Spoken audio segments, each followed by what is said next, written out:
स्वागत दोस्तों, आगे चलने से के साथ सामने मौतियों पर चलेंगे। सबसे पहले सबसे बड़ी न्यूज़ को बताएंगे दोस्तों। क्या थालापति विजय के साथ दोस्ती करने के बाद राहुल गांधी की डीएमके के नेता एमके स्टालिन के साथ में है दुश्मनी, बताएंगे। इस तरीके के सारे दावे को लात मारते हुए राहुल गांधी ने कही है एक ऐसी बात दोस्तों जिससे इंडिया गठबंधन के अंदर फूट की उम्मीद में बैठे भाजपाइयों को काफी दर्द होने वाला है। दोस्तों बताएंगे डिटेल में क्या है पूरी अपडेट, इसी के साथ में चलेंगे एक और बड़ी खबर की तरफ, जहां पर कांग्रेस पार्टी ने पेपर लीक और परीक्षा में अनियमितता और बेरोजगारी के मुद्दे को लेकर केंद्र सरकार को घेरने के लिए एक जबरदस्त तरीके का आंदोलन का ऐलान किया है। दोस्तों 10 जुलाई और 11 जुलाई के साथ साथ 14 जुलाई को दिल्ली में बुलाए गए हैं छात्र। दोस्तों बताएंगे कहां कहां पर करेंगे राहुल गांधी युवा संगठन, शिक्षाविद और परीक्षा घोटाले से जुड़े प्रभावित लोगों से मुलाकात। दोस्तों और एक एक करके चलेंगे आज की सारी बड़ी खबरों की तरफ। लेकिन उससे पहले अगर आप भी मानते हैं कि थालापति विजय राहुल गांधी के दोस्त है और राहुल गांधी के साथ कांग्रेस के साथ उन्होंने गठबंधन किया है, लेकिन इसका यह मतलब नहीं कि डीएमके कांग्रेस पार्टी की दुश्मन है और आज नहीं तो कल डीएमके वापस से कांग्रेस पार्टी इंडिया गठबंधन के साथ खड़ी दिखाई देगी। तो इस वीडियो को लाइक करके लाल बटन दबाकर चैनल को सब्सक्राइब करके बेल आइकन दबाकर कमेंट बॉक्स में अपनी राय जरूर लिखकर बताएगा। दोस्तों चलते हैं सबसे पहले सबसे बड़ी ब्रेकिंग न्यूज अपडेट की तरफ, जहां पर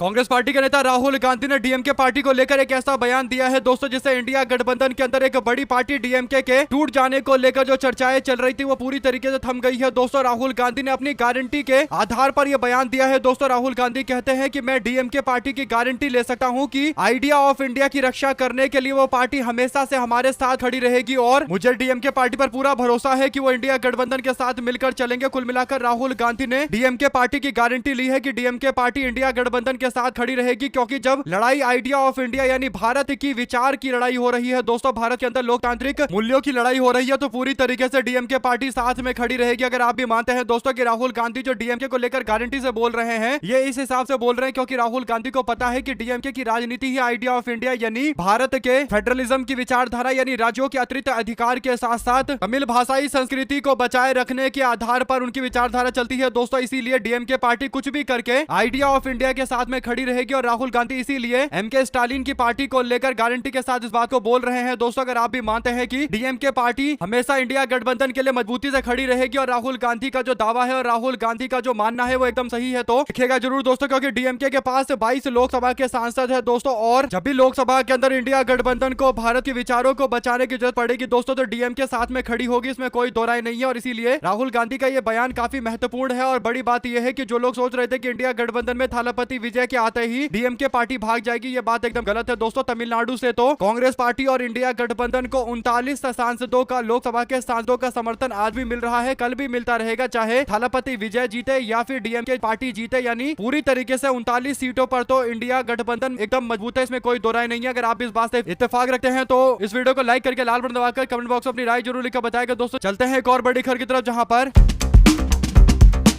टीएमसी के वरिष्ठ नेता सुदीप बंदोपाध्याय यानी सुदीप बनर्जी अब भारतीय जनता पार्टी में शामिल होने की तैयारी कर रहे हैं। दोस्तों आपको बता दें कि 2017 के अंदर सीबीआई ने इनको अरेस्ट किया था और 6-7 महीने के लिए जेल में डाल दिया था। सुदीप बंदोपाध्याय भूपेंद्र यादव से मुलाकात करने के लिए, बीजेपी के नेता से मुलाकात करने के लिए पहुंचे दोस्तों, और इनके भारतीय जनता पार्टी में शामिल होने को लेकर समीकरण बन चुका है, क्योंकि तृणमूल कांग्रेस के कई सारे नेताओं ने अब तक पलटी मारी है। तो ऐसे में सुदीप बंदोपाध्याय भी पलटी मार लेंगे तो इससे कुछ खास असर पड़ेगा नहीं दोस्तों, लेकिन घूम फिरकर जो बातें भारतीय जनता पार्टी के खिलाफ चलती है दोस्तों, जो बीजेपी के लोग जवाब भी नहीं देते और अमित शाह को चाणक्य बताते हैं, जबकि अमित शाह सारे क्रिमिनल मामले जिन जिन व्यक्तियों पर दर्ज है दोस्तों उन सबको बीजेपी में पार्टी में शामिल करवाकर भारतीय जनता पार्टी के बड़े बड़े पोस्ट पर पहुंचा रहे हैं। और सुदीप बंदोपाध्याय जो 6-7 महीने सीबीआई के जेल में रहे, वे अब भाजपा के नेता बनने जा रहे हैं दोस्तों, इसमें कोई दो राय नहीं है। इन्होंने 6 बार लोकसभा का चुनाव जीता हुआ है, 12वीं लोकसभा, 13वीं लोकसभा, 15वीं लोकसभा और 16वीं, 17वीं, 18वीं लोकसभा में सांसद रहे हैं दोस्तों। और संदीप बंदोपाध्याय कोलकाता उत्तर से कई बार सांसद है दोस्तों और इनको अच्छा खासा समर्थन मिलता है, तो इनके खुद के वोट भी है, इसमें कोई दो राय नहीं है। तो ऐसे में दोस्तों 6 बार जो सांसद है वो भारतीय जनता पार्टी में जा रहा है, क्योंकि उसके ऊपर सीबीआई के मामले चल रहे हैं। तो कह सकते हैं कि देश के अंदर संस्थानों का दुरुपयोग करके लगातार भर्तियां चल रही है, भारतीय जनता पार्टी में शामिल करवाने के लिए इन संस्थानों का दुरुपयोग किया जा रहा है। आप लोग इस पर अपनी राय जरूर लिखकर बताएगा। दोस्तों चलते हैं एक और बड़ी खबर की तरफ, जहां पर कांग्रेस पार्टी ने पेपर लीक और परीक्षा में अनियमितताओं और बेरोजगारी के मुद्दे को लेकर केंद्र सरकार को घेरने का देशव्यापी अभियान चलाने की घोषणा की है। दोस्तों इस अभियान के तहत राहुल गांधी 17 जून को कोटा में मौजूद रहेंगे, यानी राजस्थान का कोटा जो नीट परीक्षा का केंद्र है दोस्तों, सेंटर है, वहां से राहुल गांधी अपनी यात्रा की शुरुआत करेंगे, अभियान की शुरुआत करेंगे। और कोटा के बाद राहुल गांधी 10 जुलाई को इलाहाबाद में मौजूद रहेंगे दोस्तों। 11 जुलाई को राहुल गांधी पटना जाएंगे और 14 जुलाई को राहुल गांधी दिल्ली में छात्रों का सम्मेलन करेंगे दोस्तों। इन कार्यक्रमों में छात्रों के साथ साथ प्रतियोगी परीक्षाओं के अभ्यर्थी और युवा संगठन के साथ साथ शिक्षाविद और परीक्षा घोटाले से प्रभावित लोग भाग लेंगे। राहुल गांधी इनसे कई घंटों तक बातचीत करने वाले हैं दोस्तों। इसके बाद राहुल गांधी वीडियो भी शेयर करेंगे और आम जनता को बताएंगे कि कितने परेशान देश के अभ्यर्थी चल रहे हैं। ऐसे में दोस्तों नीट पेपर लीक को लेकर राहुल गांधी लगातार इस्तीफे की मांग कर रहे हैं। दोस्तों आप लोग इस पर अपनी राय जरूर लिखकर बताएगा। ज्यादा से ज्यादा वीडियो को शेयर कीजिएगा। चलते हैं एक और बड़ी खबर की तरफ, जहां पर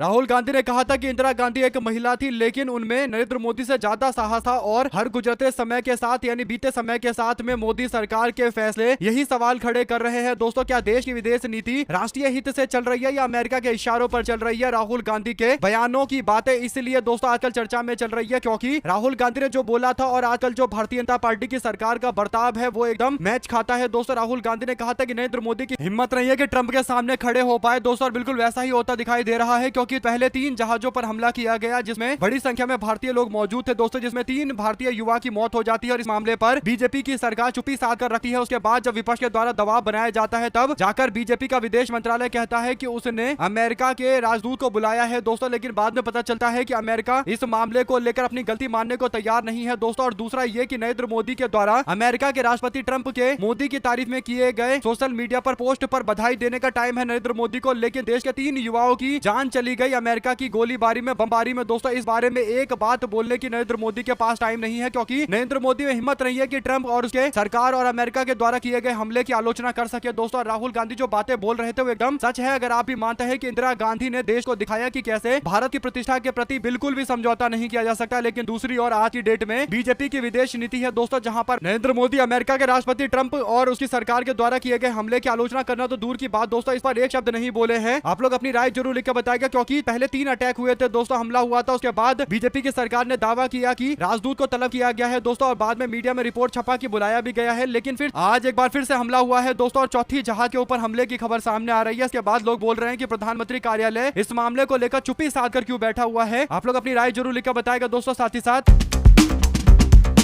केंद्रीय गृह मंत्री अमित शाह ने पंजाब भाजपा नेतृत्व को आगामी विधानसभा चुनाव के लिए पूरी ताकत झोंकने का संदेश देते हुए 117 सीटों पर चुनाव लड़ने की तैयारी को कहा। दोस्तों दिल्ली में स्थित बीजेपी के कार्यालय के अंदर ये बैठक हुई दोस्तों। बीजेपी मुख्यालय में आयोजित एक महत्वपूर्ण राजनीतिक बैठक में शाह ने पार्टी नेताओं को जमीनी स्तर पर सक्रिय होकर लोगों का विश्वास जताने और भाजपा की नीतियों को गाँव-गाँव तक पहुँचाने का आह्वान किया। दोस्तों बैठक की अध्यक्षता अमित शाह और भाजपा के राष्ट्रीय अध्यक्ष नितिन नवीन कर रहे थे। करीब 2 घंटे चली इस बैठक में पंजाब की राजनीति, आर्थिक और सामाजिक चुनौतियों पर विस्तार से चर्चा की गई। पंजाब को आर्थिक संकट से बाहर निकालना सबसे बड़ी प्राथमिकता है, इस तरीके के दावे सामने आए हैं दोस्तों। आप लोग इस पर अपनी राय जरूर लिखकर बताइएगा क्योंकि भारतीय जनता पार्टी को लग रहा है कि पंजाब के अंदर वो अपनी पुरानी नीति के साथ मैदान में उतरेंगे और उनको समर्थन मिल जाएगा। लेकिन पंजाब की जनता हर बार बदलाव जरूर करती है, लेकिन बदलाव में उनको केवल कांग्रेस पार्टी और आम आदमी पार्टी दिखाई दिया दोस्तों। और आम आदमी पार्टी से पलटेंगे तो कांग्रेस की तरफ जाएंगे, इसमें कोई दो राय नहीं है। अगर आप भी मानते हैं कि कांग्रेस पार्टी की एकता पंजाब के अंदर ना तो बीजेपी को पनपने देगी और ना ही शिरोमणि अकाली दल को पनपने देगी और यही भविष्य है पंजाब का, तो अपनी राय जरूर लिखकर बताएगा दोस्तों। ज्यादा से ज्यादा वीडियो को शेयर कीजिएगा ताकि पल पल की अपडेट आप लोगों तक लगातार इसी तरीके से पहुंचती रहे। हमारे साथ लगातार जुड़े रहने के लिए सभी दोस्तों, भाइयों, बहनों, मित्रों का बहुत बहुत धन्यवाद दोस्तों। देख रहे थे आपका अपना चैनल जय हिंद जय भारत। ज्यादा से ज्यादा वीडियो को शेयर कीजिएगा ताकि पूरी अपडेट आप लोग तो लगातार आगे भी इसी तरीके से पहुंचती रहे। बहुत बहुत धन्यवाद। जय हिंद जय भारत।